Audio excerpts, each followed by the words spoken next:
shout out my homie JR. Dopest Natives Alive, baby. Let's go. Dopest Natives Alive. Dopest Natives Alive. Give me chills. The Dopest Natives Alive, Northside Bay. Boom.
What up?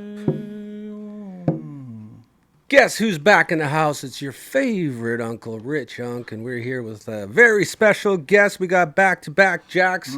Last night we had Fawnwood roll through, I think 2022 Juno Award winner, and we got another Juno nominee in the house tonight, and we're so excited to finally connect because we've been deeking and dodging each other like we owed each other money for a couple of months here to make this happen. But I'm so grateful to have our brother YB in the house. And YB, introduce yourself, bro. Hey, Abuashte, do Kenya on, Wahang CAD in Nugebit, all the way from Paul's First Nation with Nimni, Treaty 6, Alberta. So, yo, man. It's an honor to be here, bro. And, Washteno. Man, it's amazing to have you in here. Like, this place was filled with the spirit last night by way of fun and some beautiful songs she shared. And, you know, for us to have 2 days back-to-back with some very powerful singers, amazing for us. And glad you finally made it through, brother.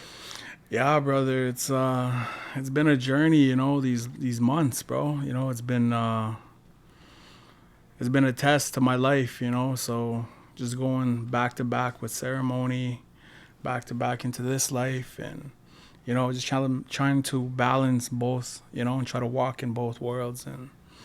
But I'm grateful to be here, you know. It's such an honor to be here, you know.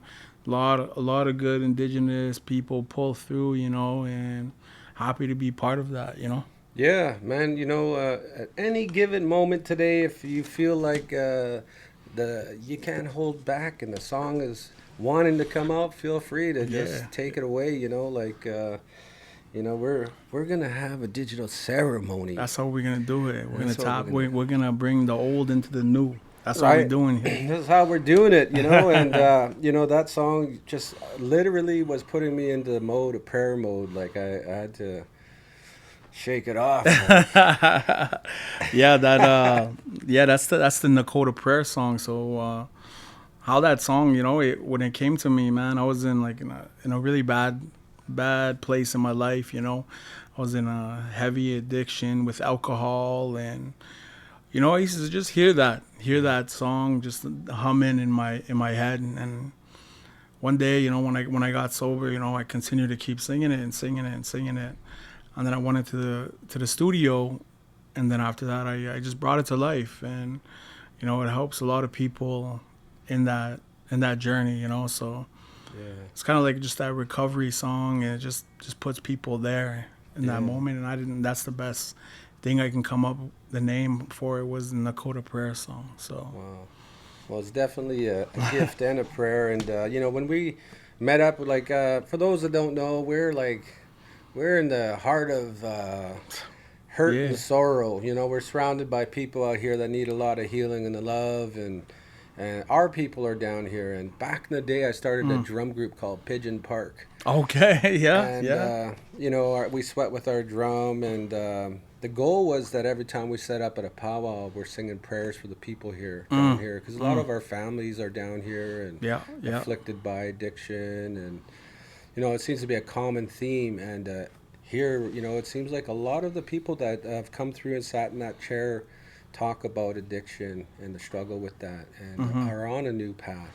Yeah. You know, majority of us, you know, we come from that intergenerational trauma. You know, like all of us Indigenous people. You know, it was just passed down through our in our DNA. Yeah. You know, our grandma passed it to our moms and our fathers, and they passed it to us, you know. Yeah. So, and it's up to us to make that healing. So that's why you see a lot of good Indigenous people, you know. They're it's like Fawn, you know. They're using the drum, they're bringing the spirit, you know, like addiction, alcohol and drugs and all that stuff, and trauma and gang life and all that stuff. It ran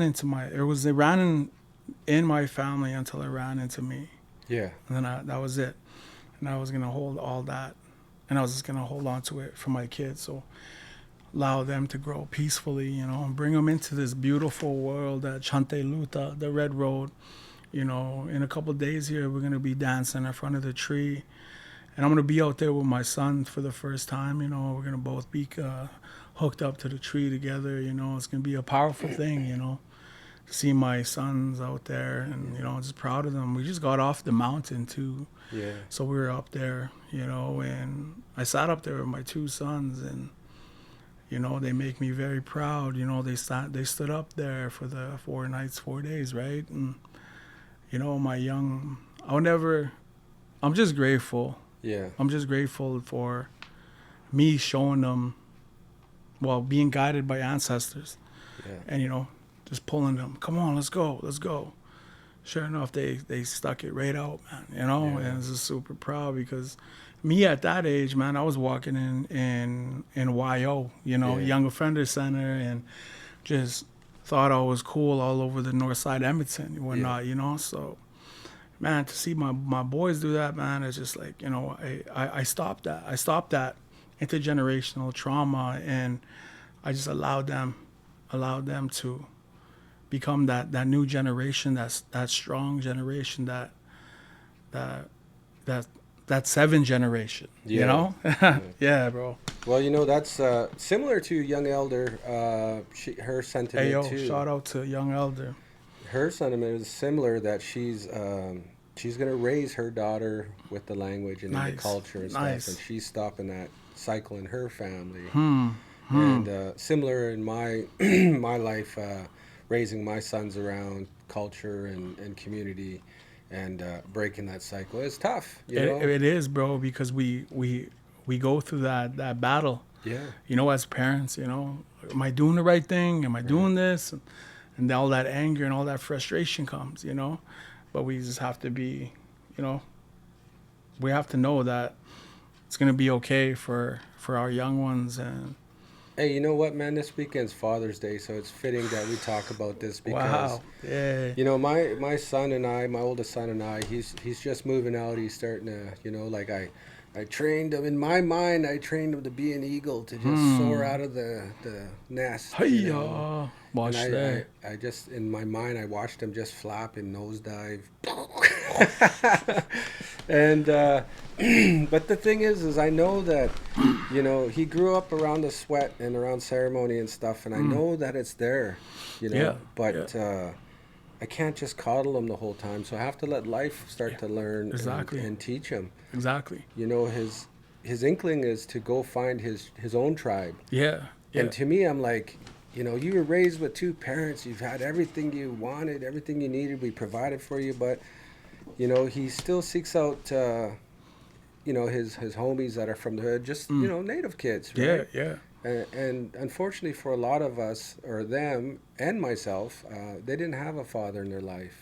He did, and I find they have a conflict because I'm so strict. He wasn't allowed out at past 10. He wasn't allowed to cross the street till he was 12. Yeah. Yeah. But he's out there and he's doing good, and I feel like That's awesome, man. you That's know, awesome. I'm doing my best to Yeah. stop that, you know, Yeah. in our family.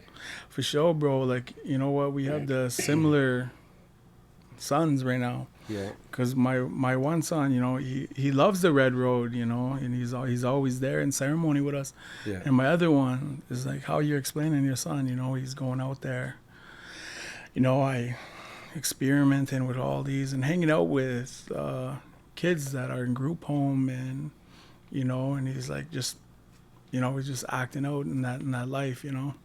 Yeah. So I just like, all I could do, you know, it hurts me seeing my son talk about how he drank a bottle and with his friends and this and that, you know, and I did my best to turn my life around so he wouldn't have to do that, you know. Yeah. But you're right, when they have to experience it themselves and understand that it's not for them, you know. Yeah, you Yeah. know, I was telling my son the other day, son, you know, you're walking around with these 2 bags of tools Yeah. and you're not using them. Yeah. You know, we've given you everything you need, and you just need to start looking in there and start using them, applying them to your life, and, you know, because you know Yeah. how to do these things, you know. Yeah.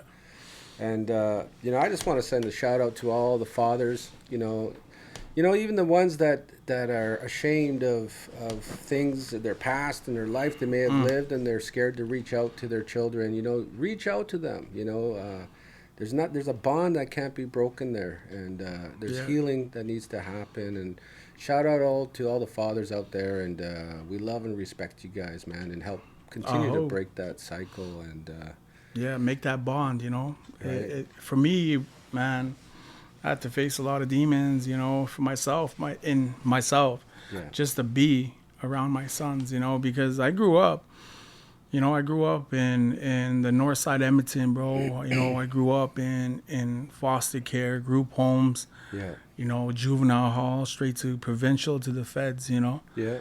So I really had to look at myself, like, I had to look at myself and, you know, just forgive myself, you know, that I wasn't around at the Yeah. time, you know.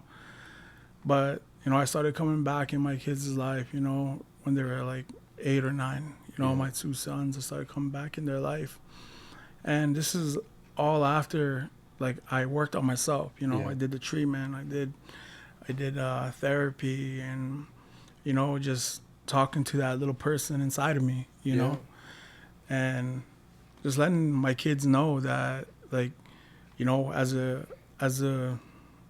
I grew up in that lifestyle, and that's all I knew. Yeah. You know, I didn't know anything else. I didn't know there was a different road, and, you know, and I'm sorry that I let the gang world and addictions and all that life that I thought I knew, you know, be in the way of our relationship, you know. Yeah.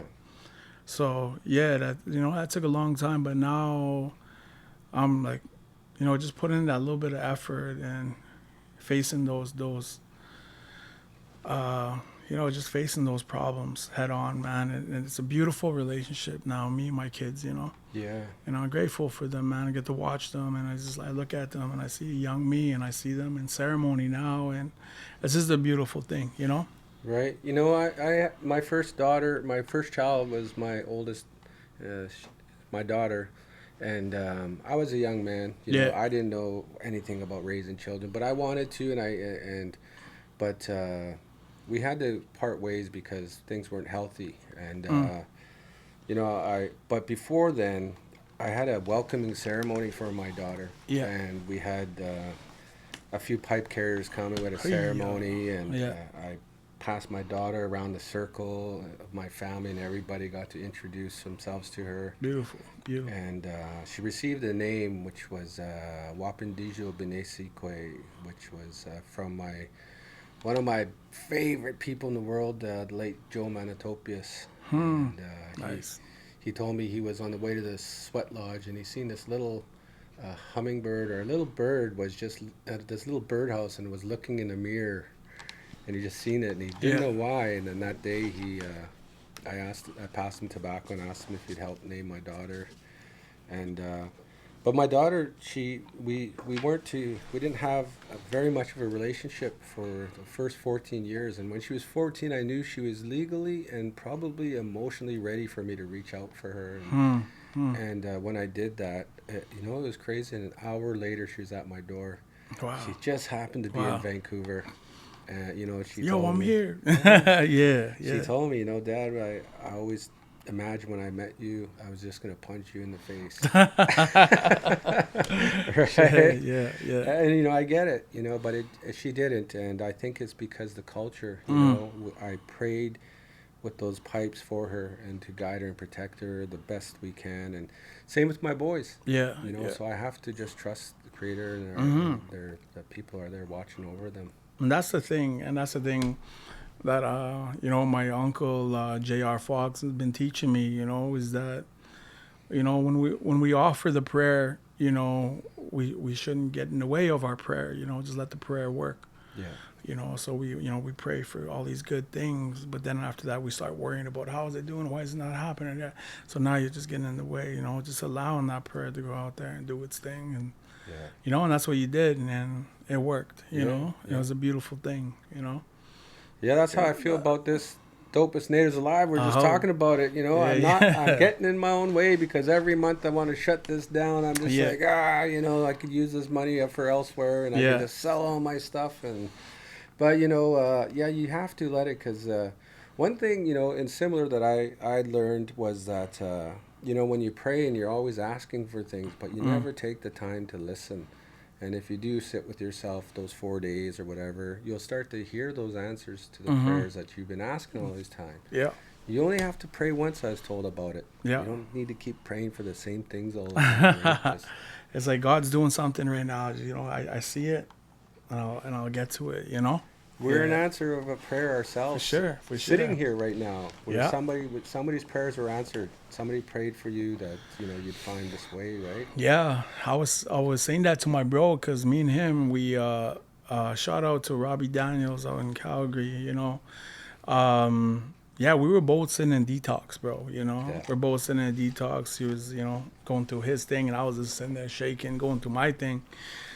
And you know what I mean. And then after that, you fast forward about 10 years later, now we're both sitting there in front of the tree. I was like, bro, somebody pierced for us, and now we're here, and now we go get back, so yeah, man, it's just a beautiful thing when we go dancing here in a couple of days, you know what I mean, we're gonna just dance hard and pray hard, and pray for our people out there. And I wish to see, I was walking, I seen all our cousins, sitting there.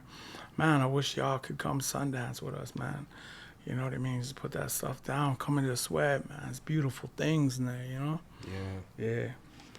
Yeah, I've seen videos of you just kind of randomly singing in random spots. Or walking down this alley. I just thought, I had a feeling this guy was just going to stop and just start singing right in this alley. I definitely got, remember I said that, bro, we were coming in, I was like, this is a good spot, bro, take pictures and run a video here, just, you know what I mean, just going those places that nobody wants to go to, and just, I don't know, it's just one thing that when I was traveling across Canada, I was doing all this youth work, and I went to this one community. It was like in Ontario, I think, somewhere, some fly-in community, right? Oh yeah. And they didn't allow me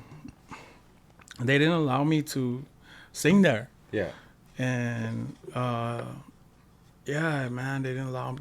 I had the drum and everything. They pulled me aside. They're like, this is forbidden. We don't do this here, and blah blah blah.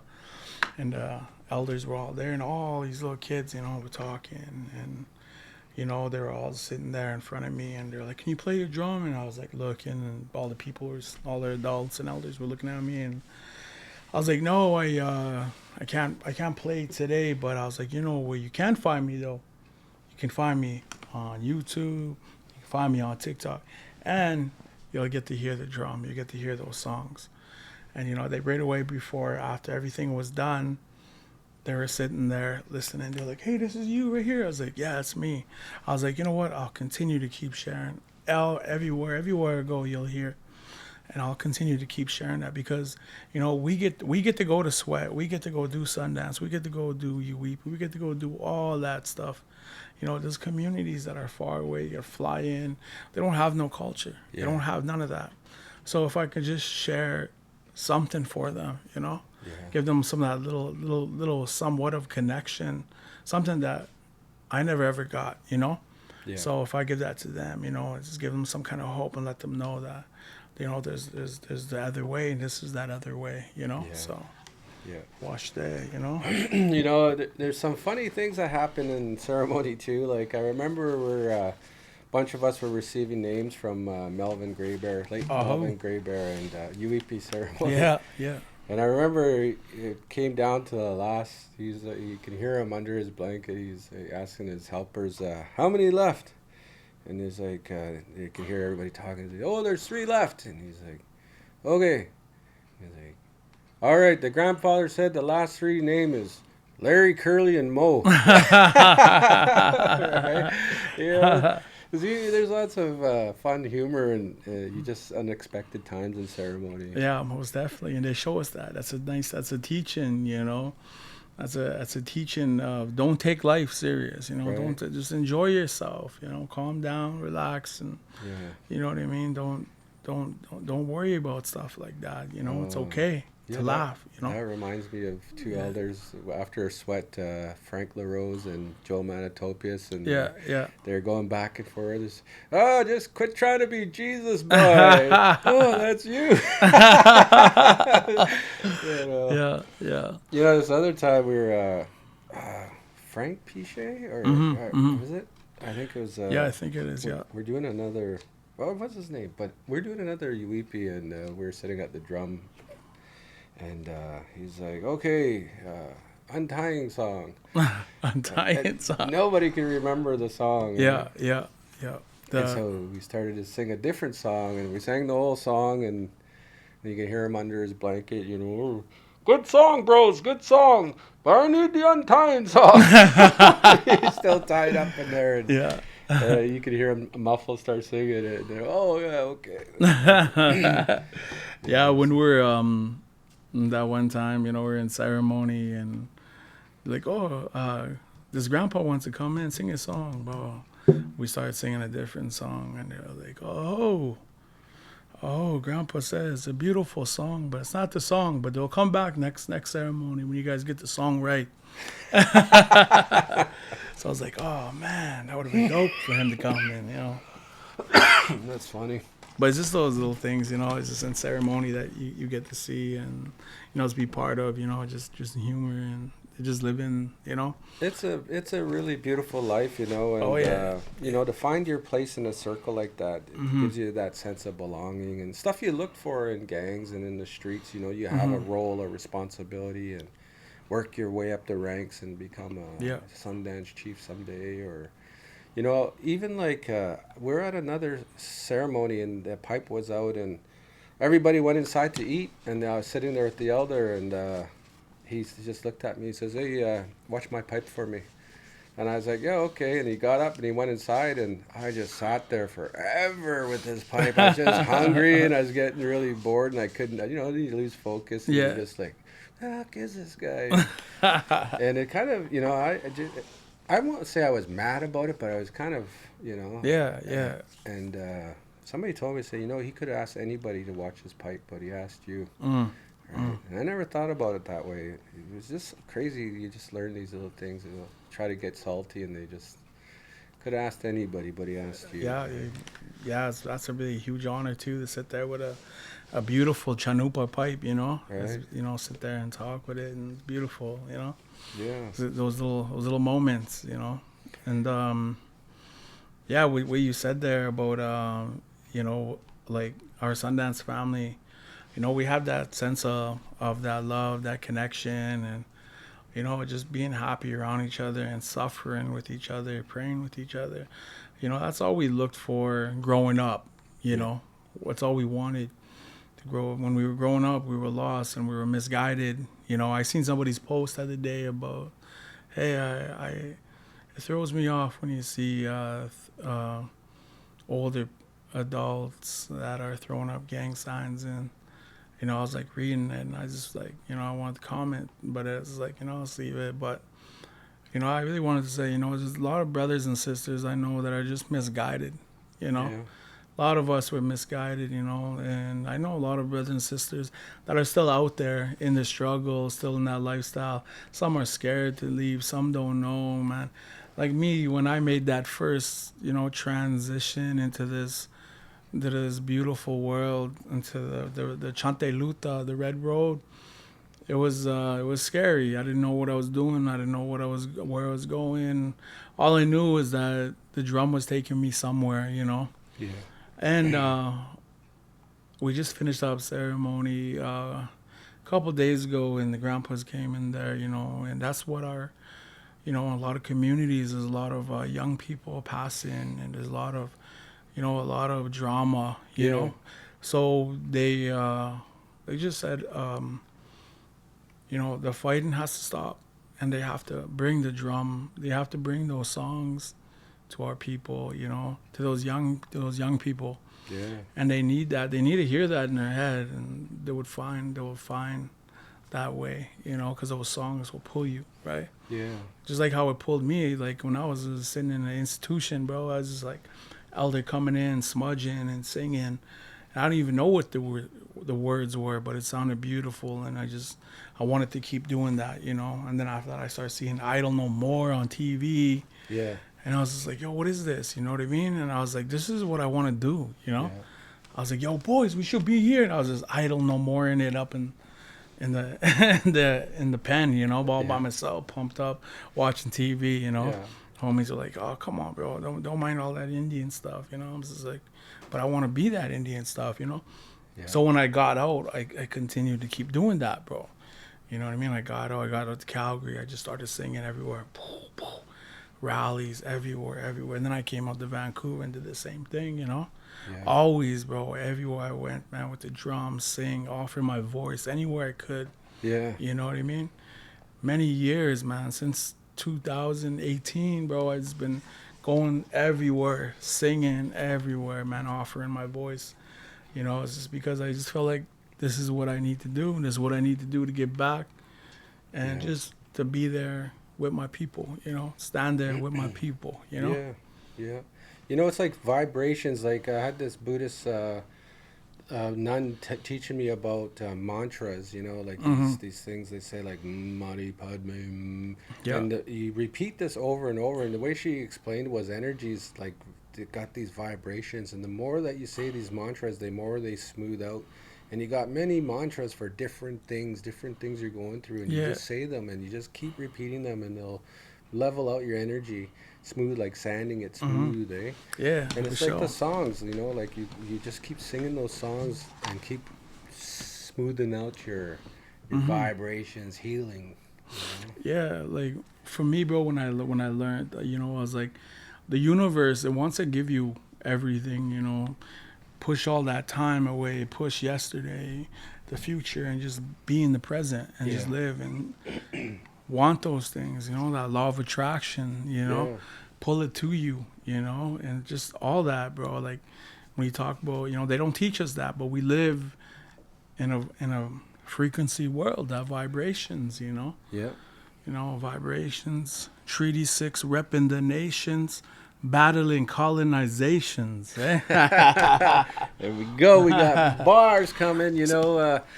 Hey, speaking of bars, you're just filling me in that you got a new song coming up with Natani Means and Hey. YK the Mayor. Hey, yo, man, shout out Natani Means. Shout out my boy YK the Mayor. Man, we got this beautiful track, bro. It's been a long time coming, man. Just like how me and you were dodging, bro. It's just been like me and the bro Natani, man. Boom, boom, boom, Yeah. boom. We finally got it locked in. Now I'm just waiting on bro YK, and man, I wanted to do something different for this year, So Yeah. I went and bought a beat, and it was just like boom, boom. How was that beat, bro? Was it good or That what? beat slaps hard. Who made that? Ooh. I don't know if you want to. That's Shout out to whoever made that beat. You're gonna hear, man. Winnipeg. This beat slaps hard. Boom. Man, like I got some songs that I'm releasing, and I can tell you that song made me feel like, man, I gotta step my game up. It's all love. It's all love game. To hear that. Yeah. That was definitely is gonna be dope when you guys hear that. It's a straight up banger, that's for sure. Bro, I can't wait for it, man. Shout out to my boy Jamie, and he's the one who helped me with Nakoda Tehan Yabi album. Yeah. So yeah, man, he just I was trying to find somebody to produce all my tracks and everything. I reached out to bro there, and I'm like, yo, man. I was like, what do I go for? Like, you know anybody around here? He sends me over to Jamie, bro. And Jamie was like, yo, I got a proposition, bro. I was like, okay, let's hear it. He was like, it's never been done before, man. He was like, yeah, what is it? He was like, the first traditional album ever done in immersive audio. And we're preserving language and, just drum singing everything, bro. Yeah. I was like, oh, okay. So yeah, I took that on and just try something new. I was just gonna go in there and just master and mix, you know what I mean? Just go in there and master and mix my tracks, and I just wanted to hear myself and just connect with it in a beautiful way, Yeah. And yeah, man, that's what I wanted to do, and we did that. And then all of a sudden, he was like, let's try this out. Let's submit it. It's a really beautiful album, so that's what we did. And then I was like, I totally forgot about it, bro. And I was sitting there sleeping that one day. I woke up, turned my phone on. I got 20 messages. I was like, whoa, what the hell's going on here? And I see Darren. He's like, yo, congratulations, bro. I was like, boom, it says right there, JUNOs, album, Nakoda Tehan, YB. I was just like, boom. Wow. I was like, man, I was freaked out that whole day. And that's what I said too from the beginning. I was like, I don't need I don't need a win. This is a win. Yeah. And we went into ceremony into UEP after, and like a month after, and the grandpas were like, you already won, you already won because you overcame everything in your life that was supposed to bring you down. Yeah. And keep you down, but you overcame that, and now you also help others, And that's what I said too. I was just like, this little trophy they gave me that says traditional artists, Indigenous artists of the year, YB Nakoda, man, that's okay, Yeah.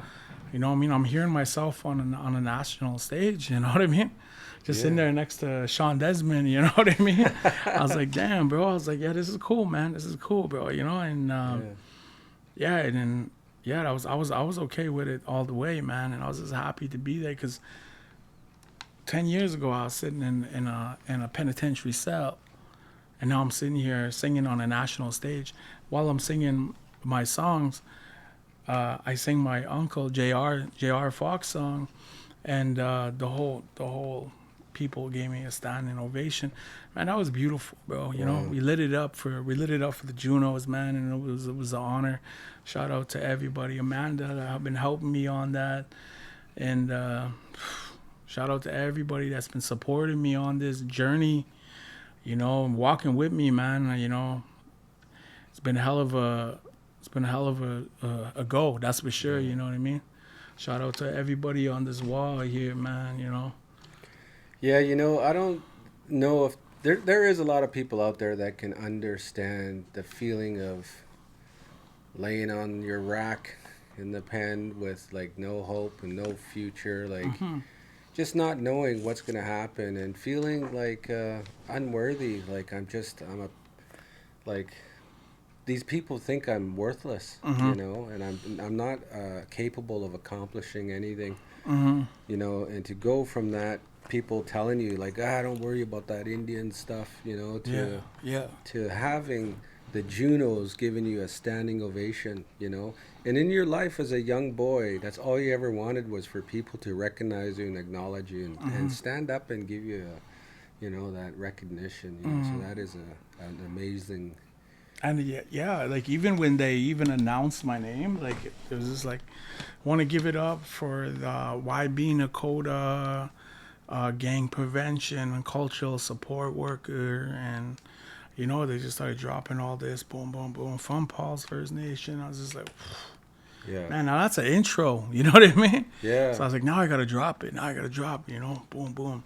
So I started out real slow. I started singing the Nakota prayer song.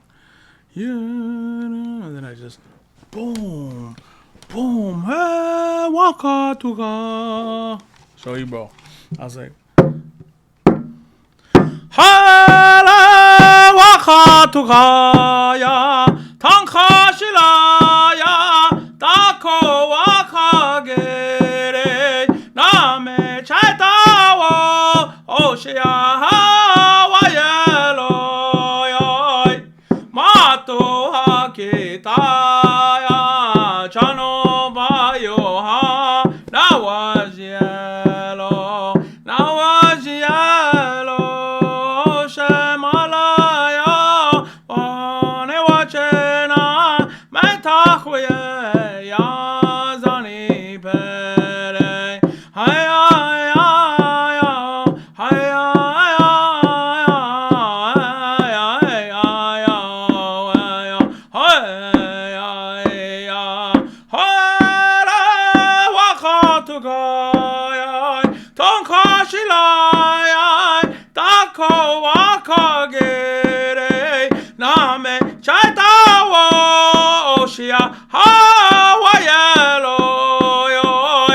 Mato hagitaya chano bayo ha nawajielo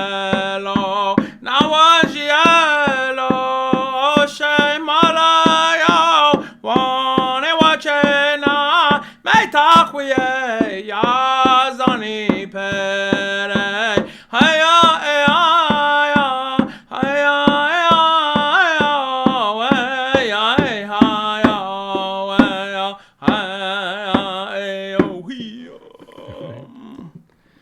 So yeah, we don't have a stick. I forgot it. I was in a rush and I left out the house right away, and so we're making it work though, you know. We're making it work, you know, that's for sure, man. That's making this shit. You know, when you're talking about this crazy thinking, but when you were saying like when they announced your name, you know, in that auditorium, and yeah. It's a good thing you didn't wake up and say, lock up for count.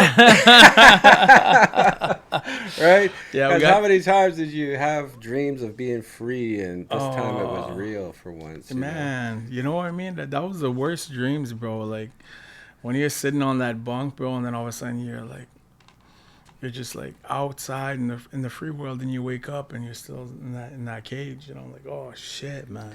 Yeah. And you still got about 2 more years to go, and you're like, shit. You know, that's the thing. I love dreaming because that was freedom. It's the only time you're free from that place. That's what my dad said when he said that. He was like, when you were sitting in the remand, my dad was in the remand too, and he was just like, well, guys, I'm gonna go lay down and go be free a little bit, you know. I was like, all right, yeah. But yeah, I wanted to say, you know, I made that song, the thank you song, the Ishnish song, in the pen. Yeah. You know, I woke up. I didn't even wake up, bro. I was just sitting there all night, and it was just beautiful, and it was like snow, and it was just beautiful, and I was just sitting there, and I just started singing that song, you know. At first, I started with the words, you know. I was like,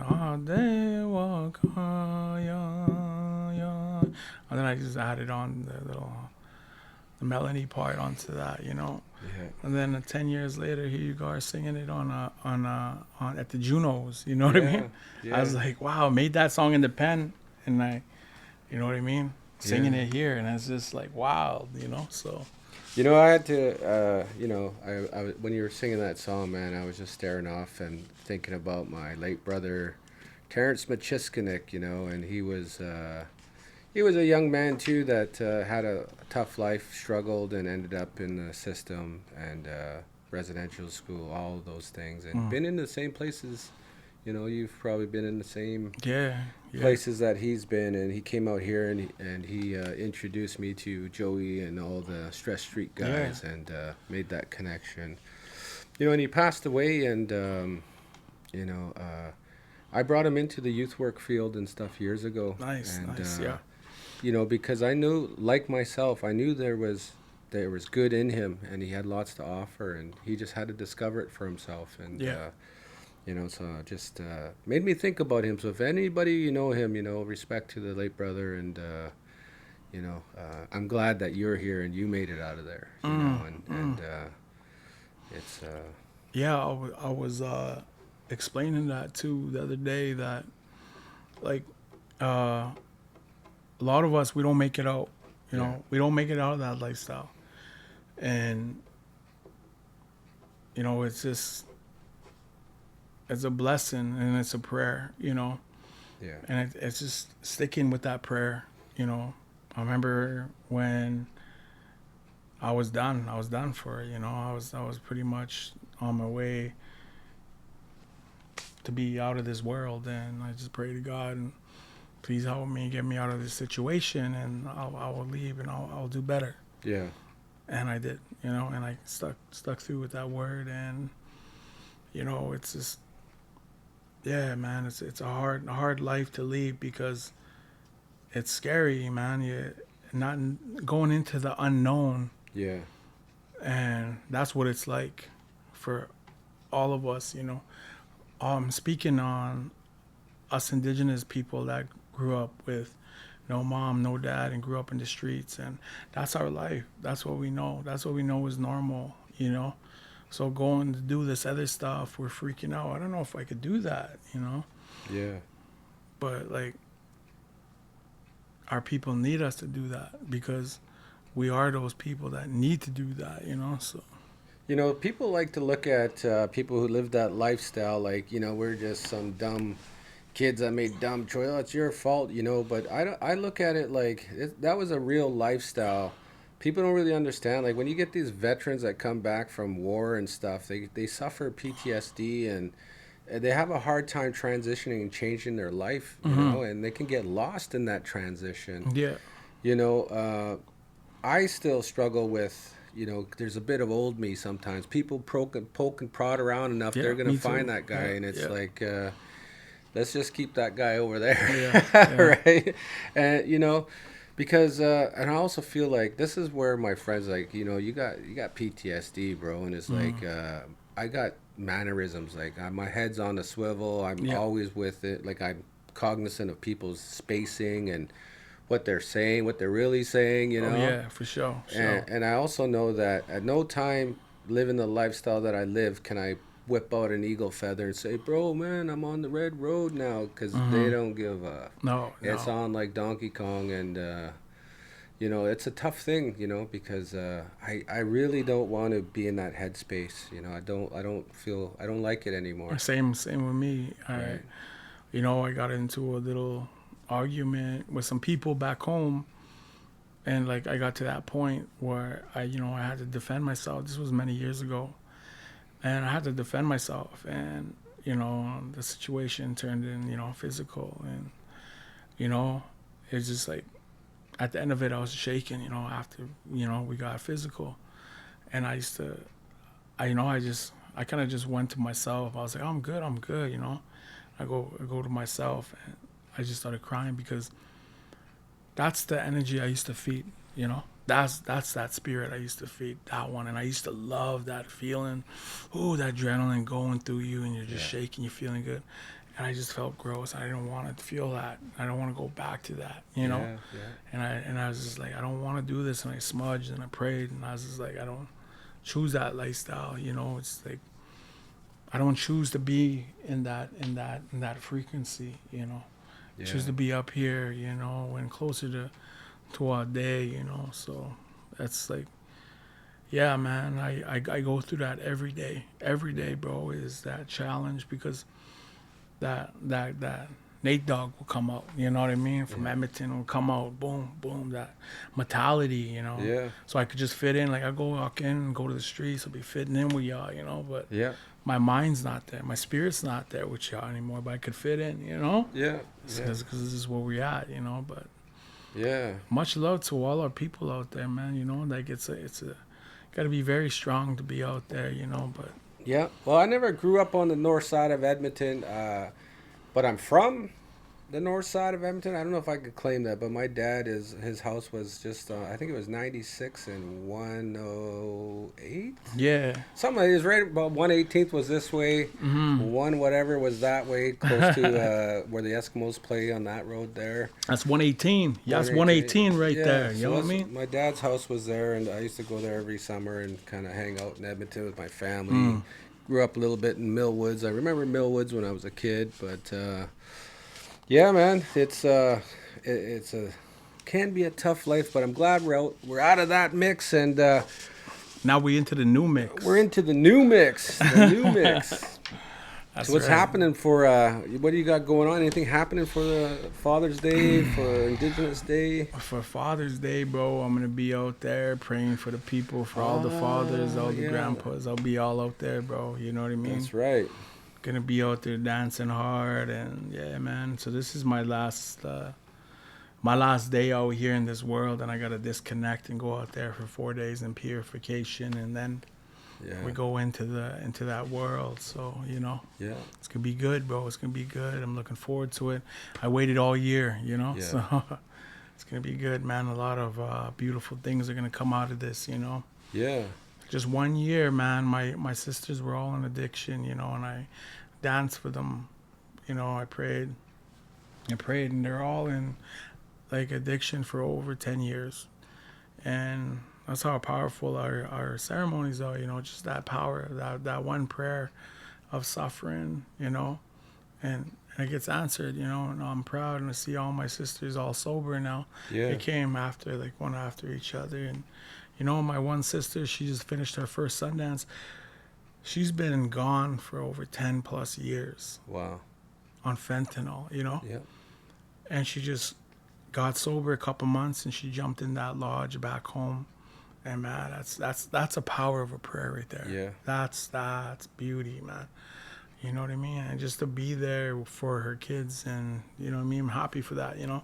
So super grateful, man. You know, and just so now I just gotta keep dancing harder. Keep Yeah. dancing harder, you know, and give more and do that. A lot of people are gonna get help, you know. So many people, you know. Yeah. Can't wait, man. Looking forward to it, man. You're hours away, you know, clock's ticking. You know, can't wait to be out there. So, with all my brothers and sisters, you know. So, yeah. Friday, June 19th, 2026. Who is YB? Who are you? Do you know who you are? Who are you today? Who I am today, you know, I'm just a brother, you know. I'm a father, you know. I'm a helper. I'm just here for my people, man. I'm just, I don't choose to be, you know, I don't choose to live up here over my people. I choose to be down here pushing them up, you know. That's YB today, you know. And I just here to help, here to offer a song, man. If you guys want a prayer, I'll come pray for you, you know. I'm just here to be that person, you know. Here to give back. That they gave me a second life, you know. So here I am, and just here to be here with my people in any way that I can, you know. Mm-hmm. And I live by that, you know. See me up there on that hill in the 4 days, I'm still praying for my people, you know, before me, you know. And that's who YB is, bro, you know. Well, you know what? YB is also my brother. Oh. He's also definitely one of the dopest natives alive. We got much love and respect for our brother here, and we're thankful for you to go out and say some prayers for us, and Yeah, most again definitely. say some prayers for all the fathers out there for Father's Day that need a little help to reclaim their family, reclaim themselves, reclaim their spirits, and get back on this path. That Yeah, most definitely, man. you know, to get back to breaking the cycles. That's what we gotta do. We those cycle breakers, bro. Right. You know what I mean? That's who we are now, man. You know, in 2026, Indigenous men. You know, we gotta be here for our people more than ever. You know, so yeah, I'm just happy to be alive for 2026. You know, and just living day by day, helping. Yeah, Yeah, you and know we're what I gonna mean? get that Juno we'll maybe get- next year. We'll get that Juno, We're man. gonna get that Juno, but for now, we're gonna ask the brother to take us out with another sweet song from our brother Yellow Bear Nakoda. So I gotta use the sacred hand. Hey, bro. Aye.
Ishnish mene omakoche, ishnish abba omakoche. Yibashin waka oshimana naha bene. Dagina makuchene nimene. Ishnish pinamar na dewaka. How my relations mita wakoya pe. Hoya. And there you go, folks. Another dopest native alive. Yo, man, shout out to all the dopest natives alive. Shout out my brother, Rich Unk. Aho! Oh. We did it, bro. We did it. That was good, bro, eh? Yeah.